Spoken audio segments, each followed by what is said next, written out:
Hello, welcome or welcome back to Sapling Tarot.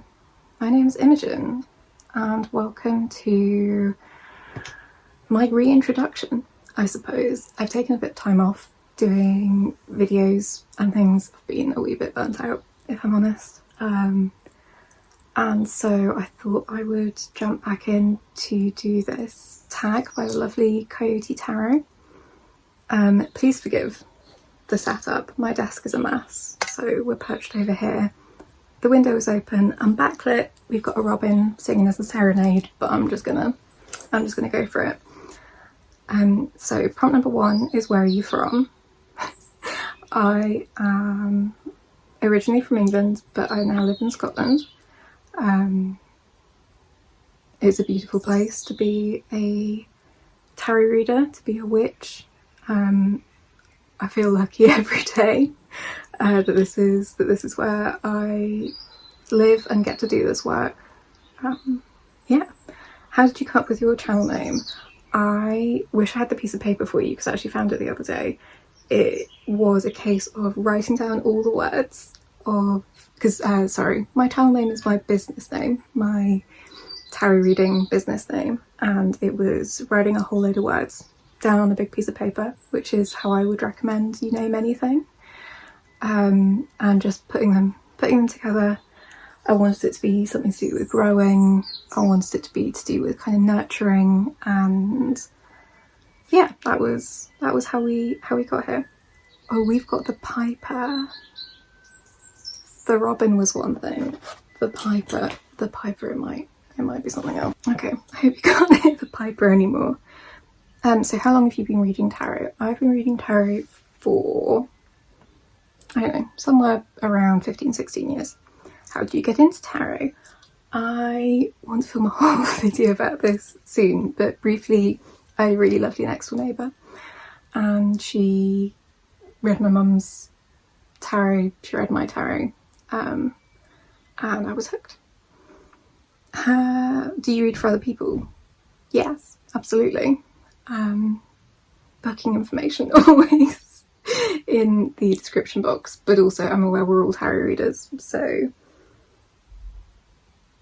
you know, this is hardly like a business venture to be making YouTube videos. I love reading for other people. It makes me feel like maybe I'm good at something after all. How many decks do you have? Well, I just filmed, well, not just, it was a couple of months ago, but recently on my channel there is a whole deck collection series. I'm still weirdly cagey about how many decks I have. I have a spreadsheet. It is under 100, but not as much under 100 as I maybe feel like it should be.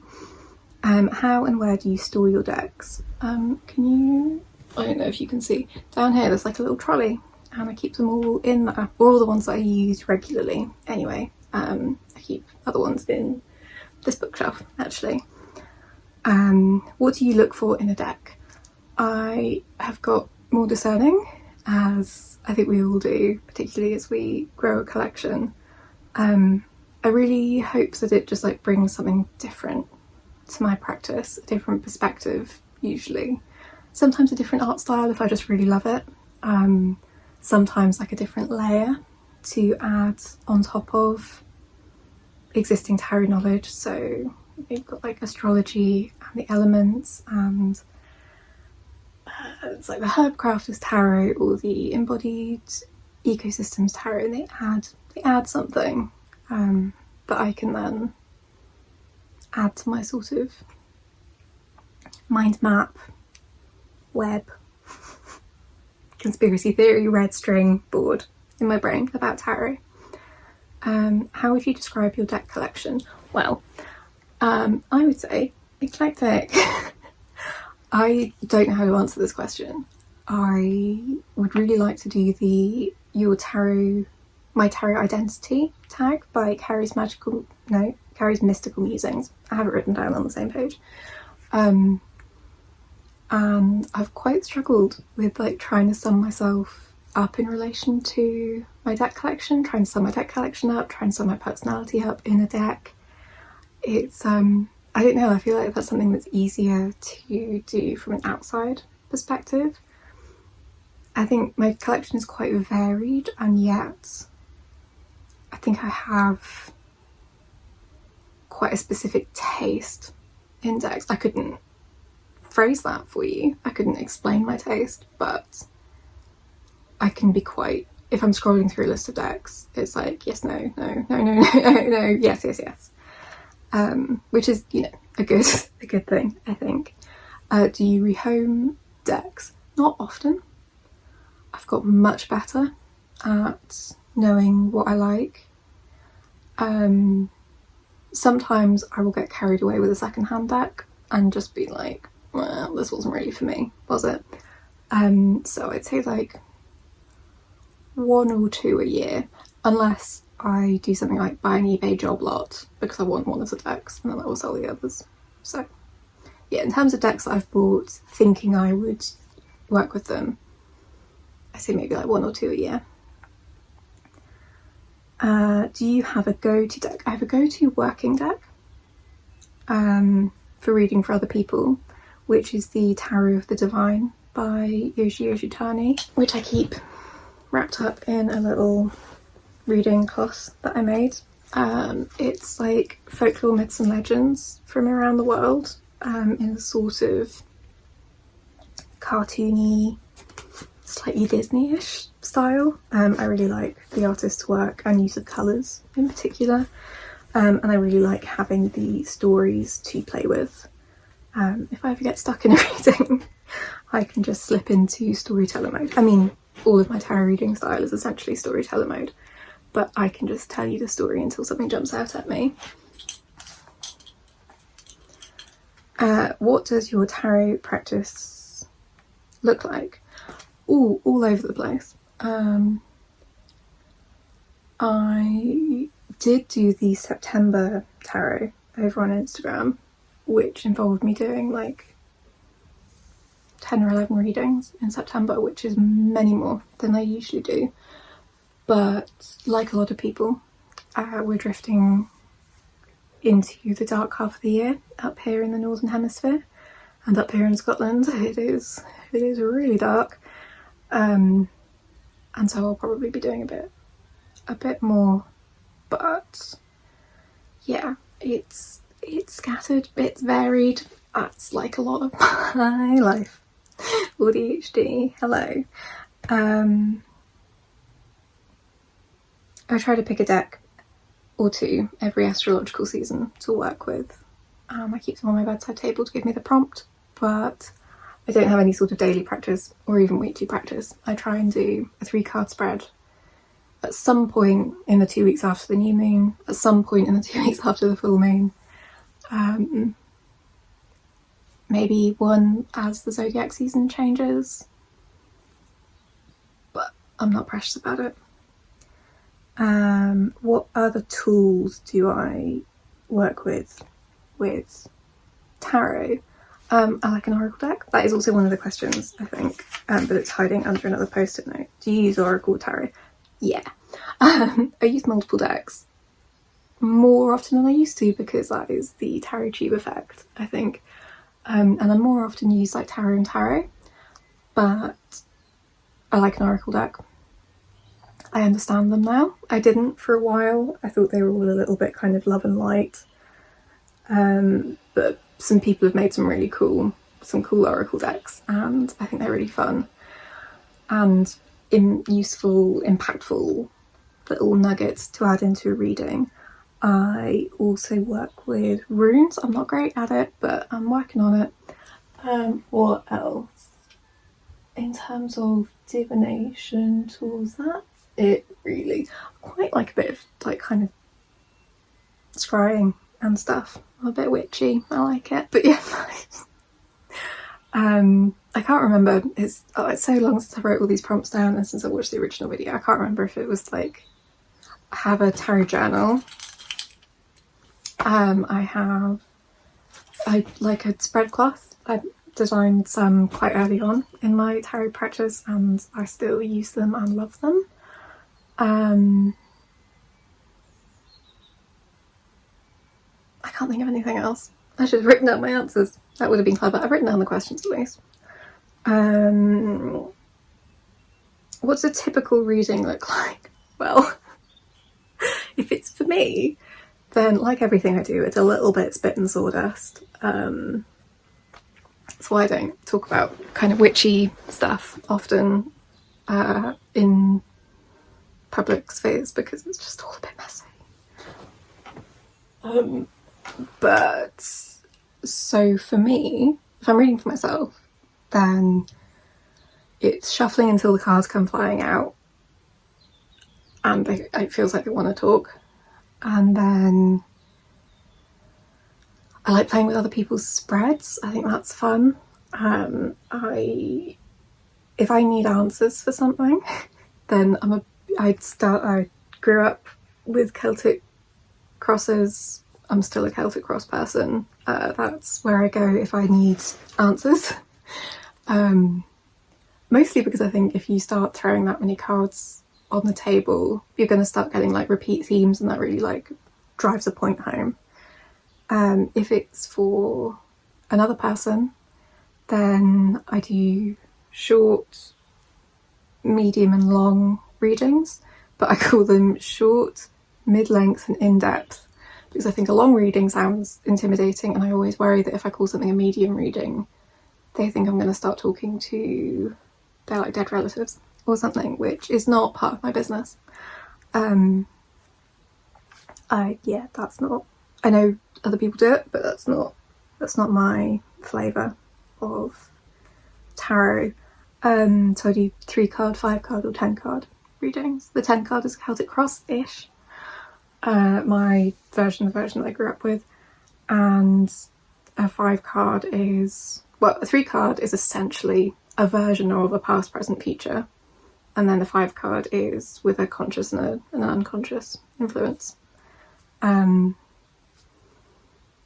Shuffle the cards, put them into 3 piles, you pick a pile, I shuffle that pile, I lay out the cards, we have a chat. That's pretty much the thing. Yeah. How did you get, what kind of content is fun? What kind of content is your fave to make? Recently, none. Because I've been struggling. I don't know. I have a real like block around getting a load of decks out to talk about.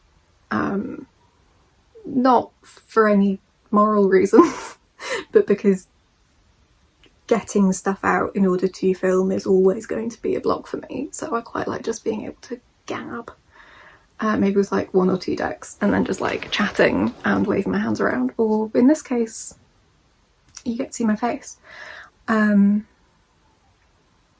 watch, like everything. I don't watch a lot of walkthroughs, I suppose, or flip throughs, unless it's people that I find really funny and like entertaining. So I'll watch a Kelly Bear walkthrough of literally any deck, almost particularly decks that I'm not interested in buying, because I just want to hear Kelly's opinions. And same for Sylvie, Tarot Magpie, because we share a brain cell, and it's just kind of, I like hearing their opinions about things. Also Tegan, I'm just listing people that I like now, so yeah. So I'll watch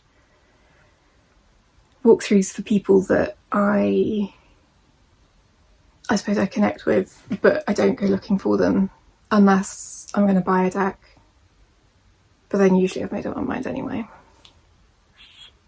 I wish I was different. And then what other side? I like chatty videos. I like hearing people talk about their practice. I really love Kate at Moonflower Moments' way of talking about her practice and dissecting it and things. I feel like I can't think of enough things to talk about, and then Kate is just always coming up with fucking great ideas. It's really cool. My favourite kind of content to make, just going back, I really like my podcast. It's become a podcast. It was like an interview series. It now is kind of, I'm referring to it as a podcast. I don't know. But I like talking to people. I like collaborating with people. I like the videos I've done with Kate. If anyone else wants to make collaborative videos, I just accidentally paid an arm and a leg for my podcasting software for another year. so I can make the videos out of like swanky software. If you want to collaborate, message me. It might actually motivate me to do things. I would appreciate it. How did you get into creating content? I wanted to talk to people. I wanted to be involved in the conversation, particularly like tags and VRs. I just had shit I wanted to say. I wanted to join in. I wanted to make friends. And that has been what has happened, and that has been amazing. Yeah, I know that technically like it would have been a good idea for my business to make content. That's not sufficient motivation for me, apparently. I can't get my shit together to do it if that's why I'm doing it. I have to be doing it because I want to chat. Knowing what you know now about YouTube / TarotTube, what would you do differently? I don't really think I'd do anything differently. I've been here for 2 years now. I've been watching for longer, but I think like I would maybe try to be less haste and less speed. So there have been some weeks where I've put up like 2 or 3 videos, and I could have just like eked that out a bit and give myself like a bit of time off. There's been periods where I've been doing like 2 videos a week consistently, and that's I think a bit much for me. And then, as is my whole life, I do too much and then I can't do anything. And so you get months, multiple off, like you have recently. So yeah, I suppose pace yourself. It's advice that I should just like take for everything. But no, I refuse, because that's boring. But yeah, so that is 18 prompts in 18 minutes, pretty much, bang on. I've probably talked really, really fast. I'm probably not going to edit this an awful lot, because that has been another barrier for me getting anything up. So I hope you enjoyed. This is Imogen, raw and unfiltered, with the Robin and the Piper. I hope you're taking really good care of yourself in this shit show. If you want to hear more from me, I am on Instagram, regrettably. I also sporadically write on Substack. You can also get more from me on all of the Witches for Palestine newsletters, Instagram, all of that kind of stuff, which has kind of become one of my like primary focuses, really. And am I anywhere else? You can email me, say hi. I don't know what I'm doing. Anyway, I hope you're taking really good care of yourself, and I will catch you at some point in the next one. Bye.